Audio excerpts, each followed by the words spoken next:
Hello, this is section 2.5 of the 9/11 Commission Report, titled Al-Qaeda's Renewal in Afghanistan, 1996 to 1998. Bin Laden flew on a leased aircraft from Khartoum to Jalalabad, with a refueling stopover in the United Arab Emirates. He was accompanied by family members and bodyguards, as well as by Al-Qaeda members who had been close associates since his organization's 1988 founding in Afghanistan. Dozens of additional militants arrived on later flights. Though bin Laden's destination was Afghanistan, Pakistan was a nation that held the key to his ability to use Afghanistan as a base from which to revive his ambitious enterprise for war against the United States.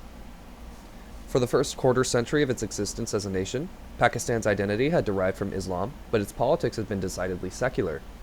The army was, and remains, the country's strongest and most respected institution, and the army had been and continues to be preoccupied with its rivalry with India, especially over the disputed territory of Kashmir. From the 1970s onward, religion had become an increasingly powerful force in Pakistani politics. After a coup in 1977, military leaders turned to Islamist groups for support, and fundamentalists became more prominent. South Asia had an indigenous form of Islamic fundamentalism, which had developed in the 19th century at a school in the Indian village of Deoband. The influence of the Wahhabi school of Islam had also grown, nurtured by Saudi-funded institutions. Moreover, the fighting in Afghanistan made Pakistan home to an enormous and generally unwelcome population of Afghan refugees. And since the badly strained Pakistani education system could not accommodate the refugees, the government increasingly let privately funded religious schools serve as a cost-free alternative. Over time, these schools produced a large number of half-educated young men with no marketable skills but with deeply held Islamic views. Pakistan's rulers found these multitudes of ardent young Afghans as a source of potential trouble at home, but potentially useful abroad. Those who joined the Taliban movement, espousing a ruthless version of Islamic law, perhaps could bring order in chaotic Afghanistan and make it a cooperative ally. They thus might give Pakistan greater security on one of the several borders where Pakistani military officials hope for what they called strategic depth. It is unlikely that bin Laden could have returned to Afghanistan and Pakistan, had Pakistan disapproved. The Pakistani military intelligence service probably had advanced knowledge of his coming, and its officers may have facilitated his travel. During his entire time in Sudan, he had maintained a guest house and training camp in Afghanistan and Pakistan. These were part of a larger network used by diverse organizations for recruiting and training fighters for Islamic insurgencies in such places as Tajikistan, Kashmir, and Chechnya. Pakistani intelligence officers reportedly introduced bin Laden to Taliban leaders in Kandahar, their main base of power, to aid his reassertion of control over the camps near coast, out of an apparent hope that he would now expand the camps and make them available for training Kashmiri militants. Yet bin Laden was in his weakest position since his early days in the war against the Soviet Union. The Sudanese government had canceled the registration of the main business enterprise he had set up there and then put some of them up for public sale. According to a senior al-Qaeda detainee, the government of Sudan seized everything bin Laden had possessed there. He also lost the head of his military committee, Abu Ubaidah al-Banshiri, one of the most capable and popular leaders of al-Qaeda. While most of the group's key figures had accompanied bin Laden to Afghanistan, Banshiri had remained in Kenya to oversee the training and weapon shipments of the cell set up some 4 years earlier.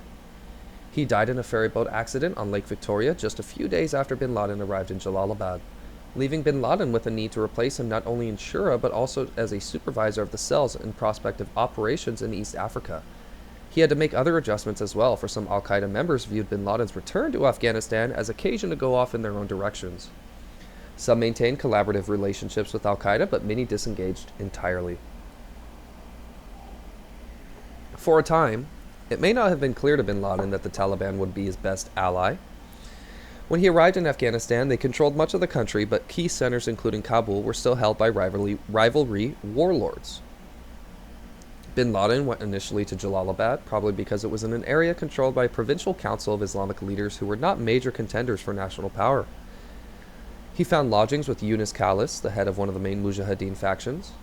Bin Laden apparently kept his options open, maintaining contacts with Gulbuddin Hekmatyar, who, though an Islamist extremist, was also one of the Taliban's most militant opponents. But after September 1996, when first Jalalabad and then Kabul fell to the Taliban, bin Laden cemented his ties with them.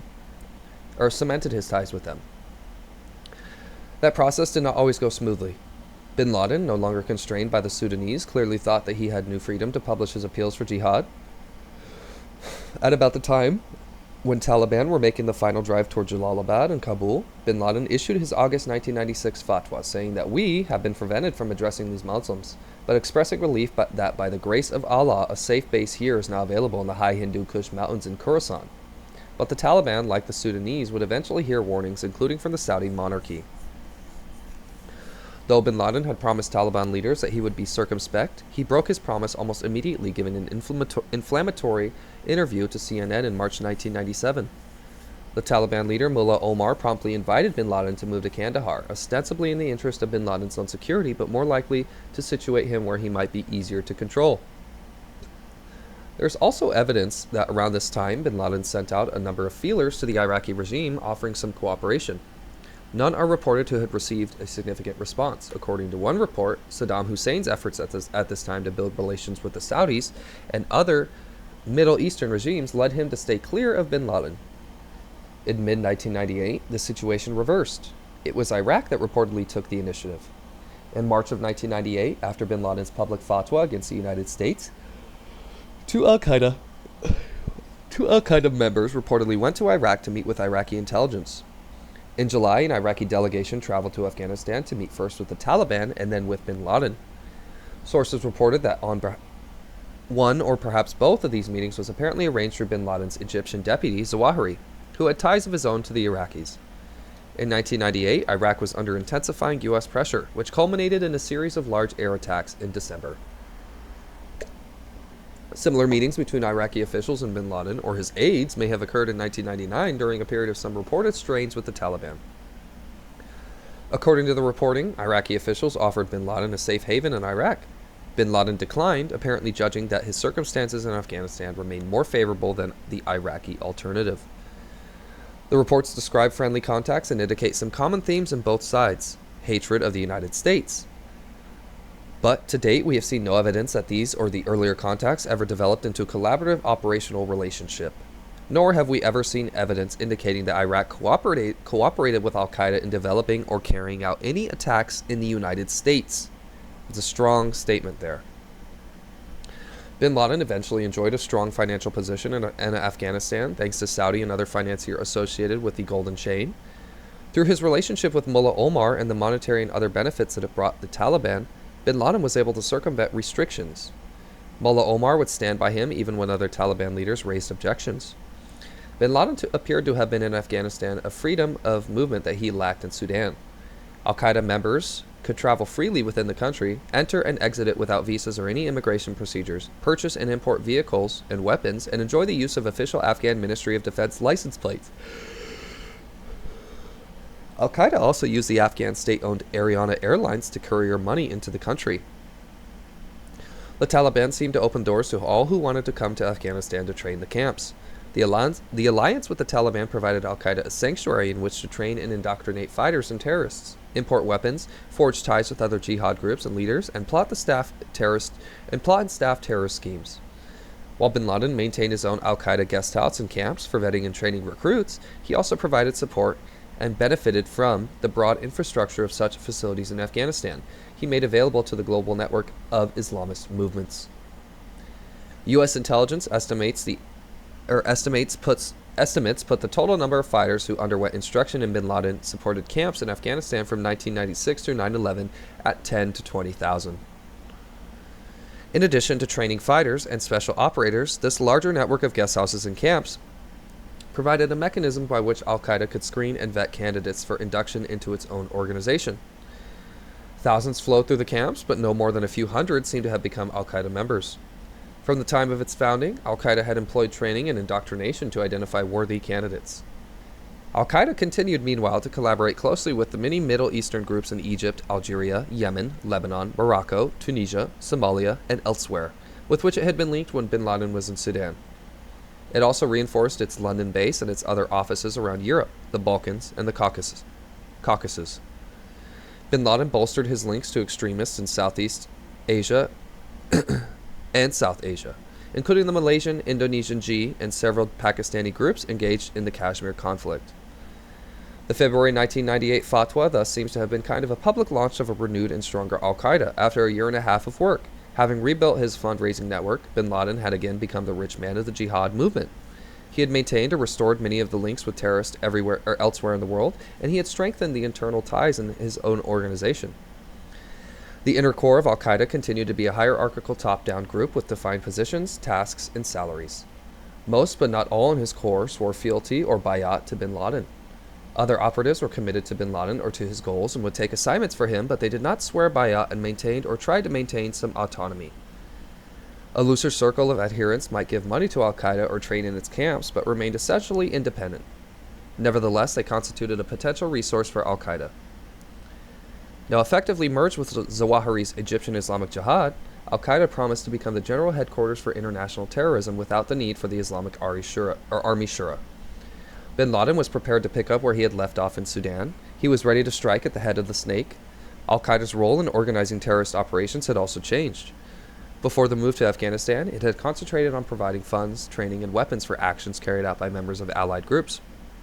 The attacks on the U.S. embassies in East Africa in the summer of 1998 would take a different form, planned, directed, and executed by al-Qaeda under the direct supervision of bin Laden and his chief aides. The embassy bombings. As early as December 1993, a team of al-Qaeda operatives had begun casing targets in Nairobi for future attacks. It was led by Ali Mohammed, a former Egyptian army officer who had moved to the United States in mid-1980s, enlisted in the U.S. Army, and became an instructor at Fort Bragg.